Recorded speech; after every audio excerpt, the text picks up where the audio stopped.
ছাত্ররাই কিন্তু আন্দোলন করেছে এবং ছাত্ররাই কিন্তু দেশের স্বাধীনতার বীজ বুনেছিল। ছিল ছাত্র আন্দোলন, সেটা এখন হয়েছে গণ আন্দোলনে। আমি এখানে এসেছি হচ্ছে আমার ন্যায় বিচারের জন্য। আমার ভাইকে ধরে নিয়ে গেছে।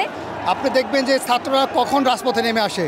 ছাত্ররা কিন্তু কখনো দল মত নির্বিশেষে তারা কিন্তু কোনো রাজনীতির সাথে সম্পৃক্ত থাকে না, কারণ তারা পড়াশোনা নিয়ে ব্যস্ত থাকে, তাদের কলম নিয়ে তারা ব্যস্ত থাকে। কিন্তু একটা দেশের পরিস্থিতি যখন এরকম হয়ে ওঠে তখন কিন্তু যুগে যুগে ছাত্ররাই আন্দোলন করে এবং সেই আন্দোলনে কিন্তু সারা পৃথিবীতেই সার্থকতা এসেছে এবং তারই ধারাবাহিকতা আজকে দীর্ঘদিন ধরে ছাত্ররা যেই দমন নিপীড়নের মধ্যে দিয়ে তাদের দিন যাচ্ছিল, তারা এই কোটা আন্দোলন থেকেই তারা শুরু করেছে। এই হত্যাগুলোর বিচার অবশ্যই কেউ না কেউ দায়িত্ব নিবে রাষ্ট্রের। কোনো রাষ্ট্রই কিন্তু এই সবাই মনে করে যে আমি না থাকলে রাষ্ট্র চলবে না। এরকম যুগে যুগে অনেক স্বৈরাচারী সরকার ছিল, সরকারের পতন হয়েছে, তারপরে সেই দেশগুলো স্বাধীন হয়েছে, আবার নতুন সরকার গঠন হয়েছে।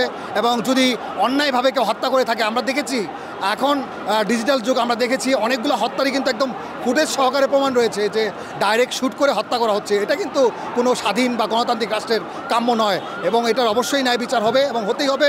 কেউ না কেউ এর দায়িত্ব অবশ্যই নেবে, যাকে আমরা কল্পনা করতে পারছি না এরকম কেউ দায়িত্ব নিয়ে এই বিচার হবে ইনশাল্লাহ।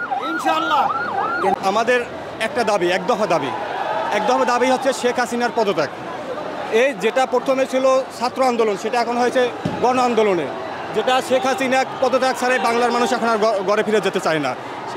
বাংলার মানুষের একটাই দাবি, শেখ হাসিনার পদত্যাগ, আর কোনো দাবি নাই। এখানে যে আপনি যে প্রশ্ন করছেন, সেখানে হচ্ছে শাহবাগে আওয়ামী লীগ ছাত্রলীগ প্রথমে হামলা শুরু করছে। এখানে আওয়ামী লীগ এই যে জনগণের প্রতিরোধের সামনে পালিয়ে গেছে, লেজ গুটিয়ে পালিয়ে গেছে। আসলে আমরা গতকালকে ছাত্র জনতার যে এক দফা আন্দোলন শেখ হাসিনার পদত্যাগের দাবিতে আজকে অসহযোগ কর্মসূচি পালন করার জন্য এই শাহবাগে ছাত্র জনতা সকাল থেকেই তারা অবস্থান কর্মসূচি নিচ্ছিল। আপনারা বিভিন্ন মাধ্যমে জানেন যে আওয়ামী লীগের সাধারণ সম্পাদক ওবায়দুল কাদের তারা ছাত্র জনতার আন্দোলনকে ছাত্রলীগ যুবলীগের সন্ত্রাসী দ্বারা প্রতিহত করবে বলে বিভিন্নভাবে তারা হুমকি এবং হুঁশিয়ারি দিয়েছে। এরই ধারাবাহিকতায় এই পিজি হসপিটালের ছাদ থেকে এই যে শাহবাগে চত্বরে জামায়াত করা মানুষের উপর নির্বিচারে গুলিবর্ষণ করা হয়েছে, অনেকে গুলিবিদ্ধ হয়েছে এবং তারা ইট পাটকেল নিক্ষেপ করেছিল। এবং সকাল থেকেই এই পিজি হসপিটালের ভিতরে ছাত্রলীগ যুবলীগের সন্ত্রাসীরা এই গণজমায়েতে হামলা করার জন্য অবস্থান নিচ্ছিল। পিজি হসপিটালের ভিতরে কোনো সাধারণ আন্দোলনকারী, কোনো ছাত্র জনতার গেট তালাবদ্ধ থাকার কারণে ঢুকতেই পারে নাই।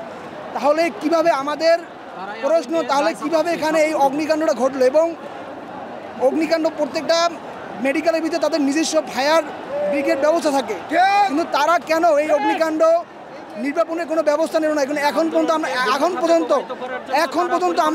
পর্যন্ত আমরা দেখতে পাচ্ছি যে ফায়ার সার্ভিসের কোনো ইউনিট এখানে আগুন নির্বাপনের জন্য আসে না, মাত্র আসছে।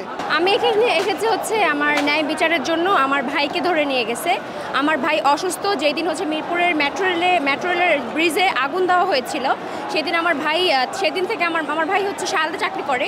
আমার ভাই সেদিন ওই আগুন দেওয়ার আগে আমার ভাই হচ্ছে ওর অফিসে ছিল।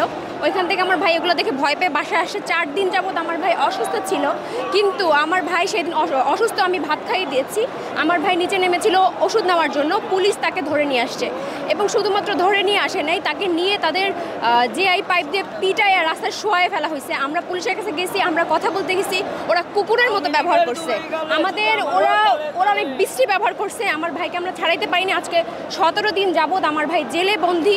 আমরা বারবার জেলের সামনে যাচ্ছি, আমরা টাকা দিয়ে আসছি, জামা কাপড় দিয়ে আসছি, কিন্তু আমরা খোঁজ পাচ্ছি না। পুলিশে কল দিচ্ছি, কেউ কোনো রেসপন্স করতেছে না।